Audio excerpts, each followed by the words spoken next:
E aí, pessoal, beleza? Como é que vocês estão? Mais um acompanhamento mensal. Vamos falar sobre o TEP 11. Eu demorei um pouco para soltar esse vídeo, na verdade para gravar esse vídeo. Eu estou gravando hoje no dia 26, como vocês podem ver aqui em cima.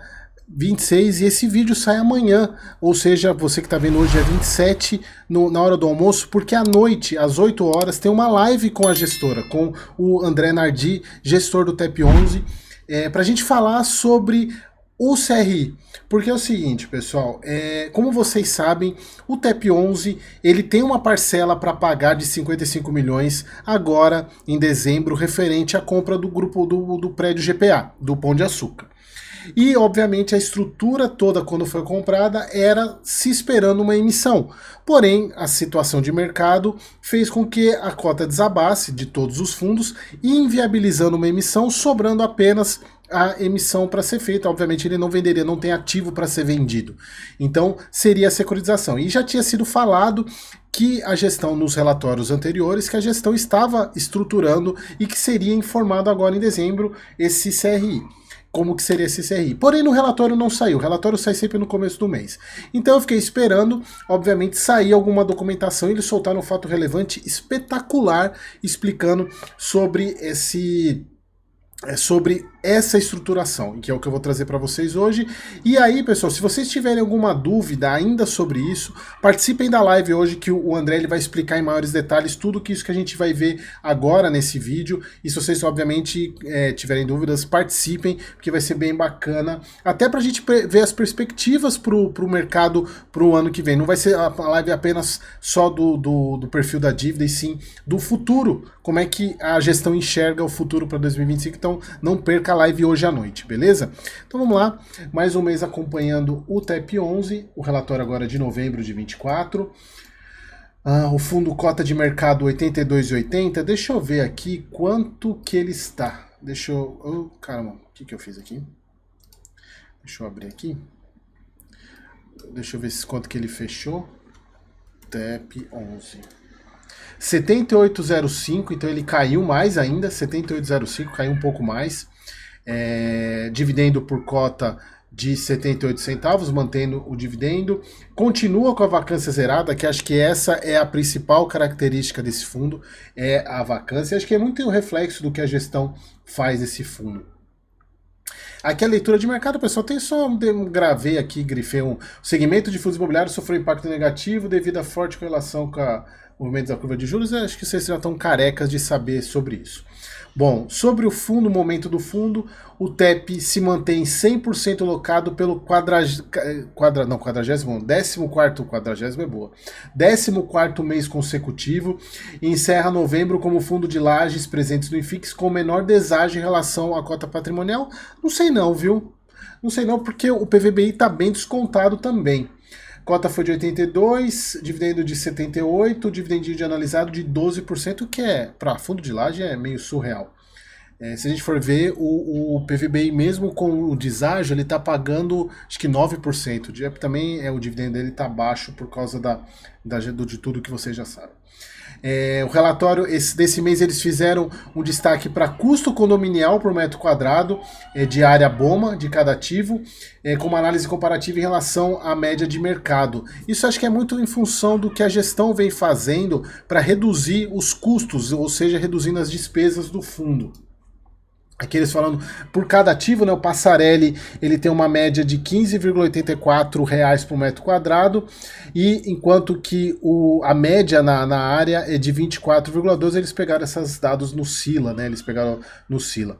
A área BOMA, pessoal, é uma área, para quem não tem noção do que significa área BOMA, vamos supor o seguinte, você tem um prédio com 10 andares e cada andar tem 1.000 metros quadrados. Tá?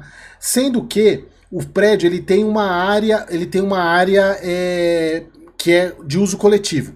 Então, o que essa área BOMA faz? Ele pega a participação ele pega o quanto você tem de participação no edifício e divide essa área. Por exemplo, tem 10 unidades, então se você tem 10 andares, cada um tem 10%. Você pega 10% da área total e joga para sua unidade também. Então é como se você tivesse 10% do todo também. Pega a tua participação de área privativa mais a tua participação de área comum, né? Então isso entra a área BOMA. Por isso que o condomínio ele considera a área BOMA, porque, por exemplo, eu moro no meu prédio aqui, eu pago o condomínio não somente sobre a minha área privativa, mas toda a área comum do prédio em função da minha participação. Por isso que cada um tem uma cota condominial diferente em função da minha área. Se eu tenho um apartamento com uma área maior ou menor que a minha, a cota condominial vai ser diferente exatamente porque é a participação da minha área BOMA. Então a minha área BOMA é a minha área privativa mais essa fração da área comum, tá? Então isso é a área BOMA. Então por isso que o condomínio obviamente tem que ser acima da área BOMA, exatamente por causa desse tudo que eu falei. Então aqui do Passarelli, do Torre Sul também o condomínio é 14,31 e a média é 24,40, bem significativa a diferença. No Fujitsu é 17,10, a média 24,57. No Faria Lima 1355 também é bem significativo. Na verdade é ao contrário, o custo aqui é maior no prédio, é 30,16, já a média é 24,12. E aqui eles falam que a nova administradora, que é um dos pontos que eu já falei nos outros relatórios, que eles estavam fazendo isso, eles contrataram uma nova administradora para reduzir os custos. Ou seja, para tentar, obviamente, pelo menos chegar na média do mercado, que esse aqui no caso do Faria Lima está maior. E no Grupo Pão de Açúcar, essa daqui é a responsabilidade pelo pagamento é do Grupo Pão de Açúcar, cuja a gestão predial e realização de melhorias é de responsabilidade do inquilino. E aqui falando, conforme já mencionado pela gestão, o CRI encontra-se em fase de análise documental e a gente já vai falar sobre ele daqui a pouco. Então aqui, pessoal, observe isso daqui porque isso aqui mudou. Em função do CRI, isso aqui mudou. Então o fundo ele estava para distribuir 78, a partir de janeiro aumentar para 89 e depois voltar a cair. Mas vocês vão ver que temos novidades. O fundo gerou, basicamente a mesma coisa, gerou 68, pagou 78, usou 10 centavos, ainda tem 43 de reserva, tá bem tranquilo. Aqui a parte de patrimônio do fundo. Essa daqui é a origem do CRI, né? Precisava pagar esses 55 milhões, que ele não tem dinheiro, obviamente, para pagar, mas depois fica tranquilo com os recebimentos que ele tem recebimento do São Luís para receber em fevereiro de 2026 também a última parcela do condomínio São Luís para receber, então ele está super tranquilo para o restante, o problema estava nessa daqui. Bom, aqui as classificações dos ativos, né? A parte de... Aqui a evolução da vacância. Isso aqui também vai mudar. Essa parte de alavancagem vai mudar. A gente vai ver no próximo... Bom, então vamos pro que interessa desse vídeo, que é isso aí. Eles soltaram um fato relevante. E, pessoal, quem dera toda gestora fizesse isso. Fizesse um documento como esse explicando o racional por trás de um CRI. E aqui também, pessoal, não posso também ser só louros, né? O fato é o seguinte, até o Telos não tinha alternativa. Eles iam ter que ir para o CRI e não tinha alternativa. E aí é o risco de você investir num fundo alavancado. Lembra, pessoal, isso aqui é muito acadêmico e muito explicativo de todo aquele vídeo que eu falei sobre alavancagem. Pessoal, alavancagem, quando o fundo faz uma alavancagem, ou seja, via aquisição, compromisso para pagar lá na frente, ou através de securitização, principalmente no caso de securitização, a securitização é formada por dois pagamentos, a parte de juros do empréstimo e a parte do principal. A parte de juros, ela sai da despesa financeira do fundo, ou seja, do resultado mês a mês que o fundo apura, uma parte vai para pagar a despesa de juros das dívidas. E a parte do principal da dívida, essa não é paga com o resultado do fundo, esse aqui é com caixa do fundo, com emissão, com recurso do fundo para pagar. A grande questão está nesse aqui, na amortização. Por quê? A amortização ela é feita de tempos em tempos. Algumas são mensais, outras são semestrais, outros têm carência para pagar, mas em algum momento vai precisar pagar. E o problema está nesse momento que vai precisar pagar. O fundo precisa ter o dinheiro.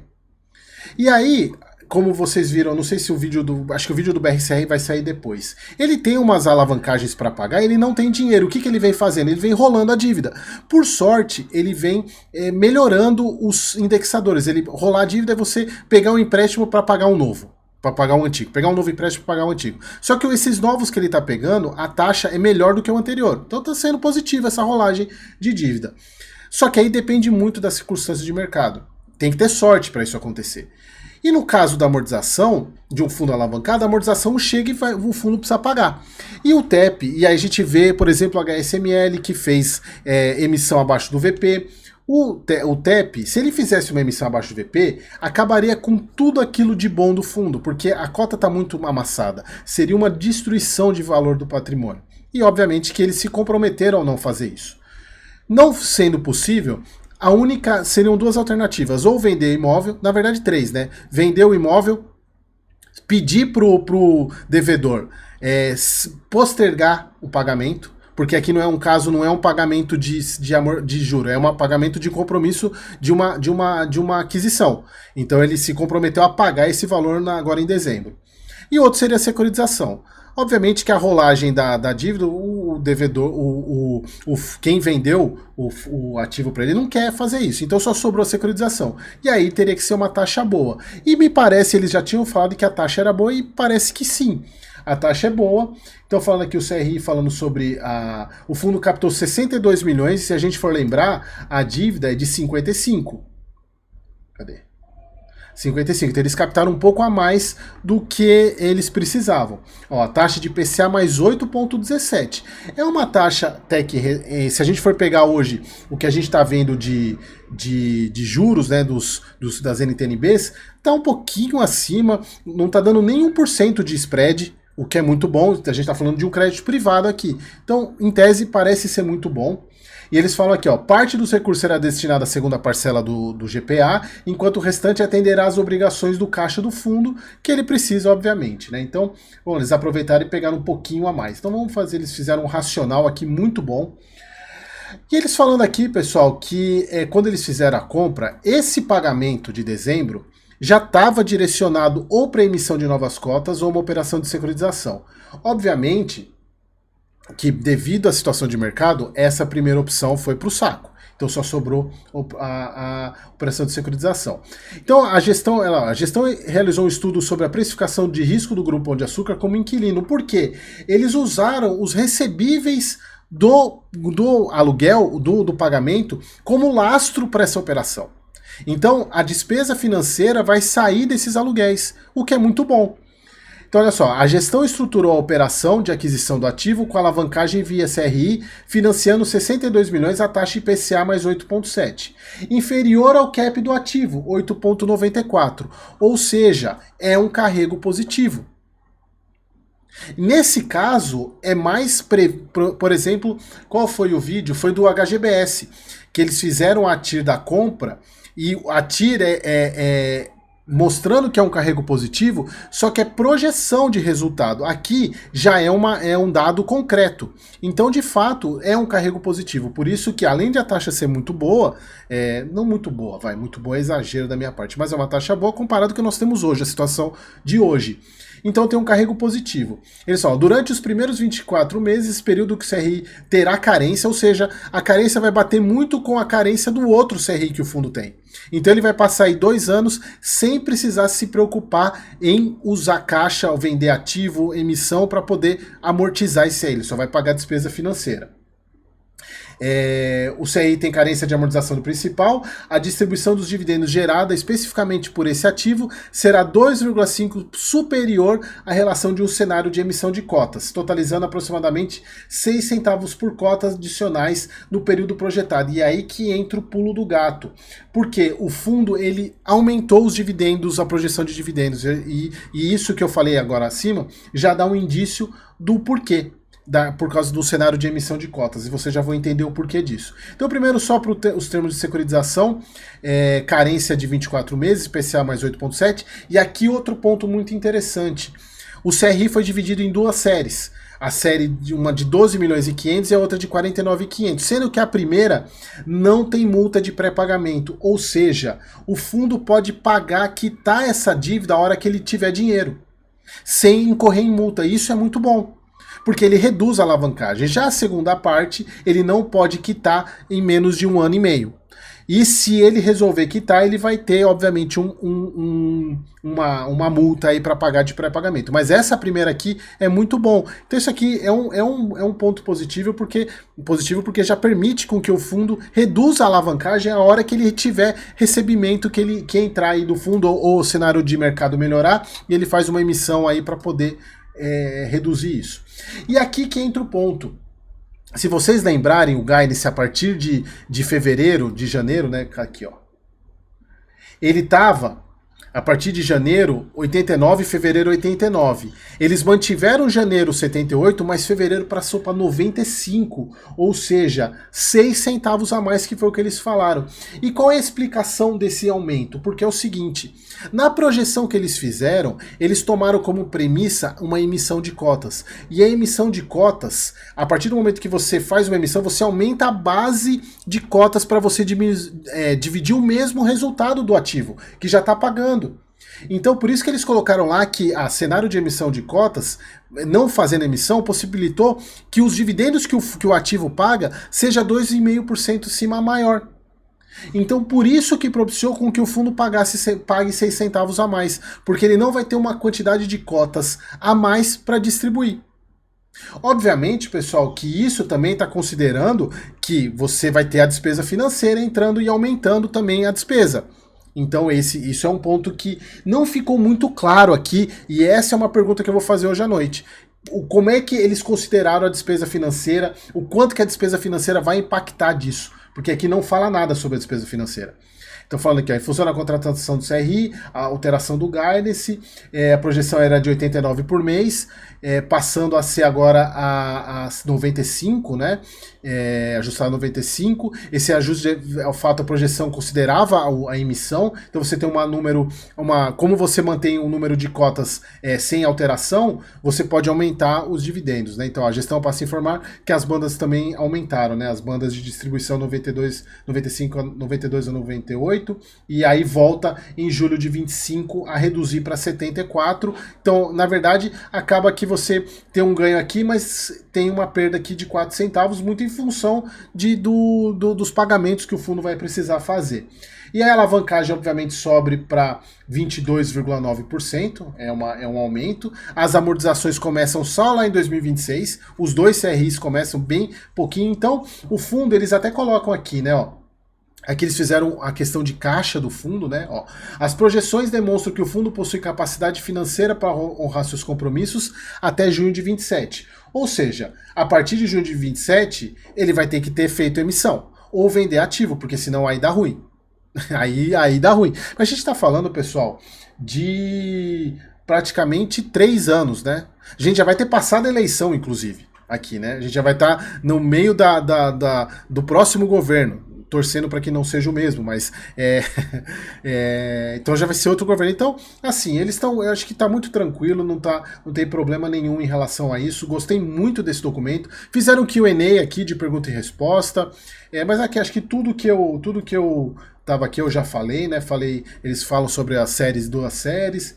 E aqui todas as perguntas. Só ficou faltando um pouco falar sobre a despesa financeira, como que ela vai impactar, se isso está considerando essa despesa financeira, um aumento da inflação. Isso eu vou perguntar para eles hoje, pro André hoje na live, então participe da live se você tiver interesse. Beleza, pessoal? Acho que o vídeo ficou um pouquinho longo, mas eu precisava porque é muita informação, bem educativo. Parabéns a Telos por esse documento, que sirva de exemplo para outras gestoras na hora que tiverem movimentos assim, deixar bem explicadinho para o cotista. Aqui qualquer cotista, mesmo aquele que não tem muito conhecimento, consegue entender o racional por trás dessa aquisição. Beleza, pessoal? Espero que vocês tenham gostado e até o próximo vídeo.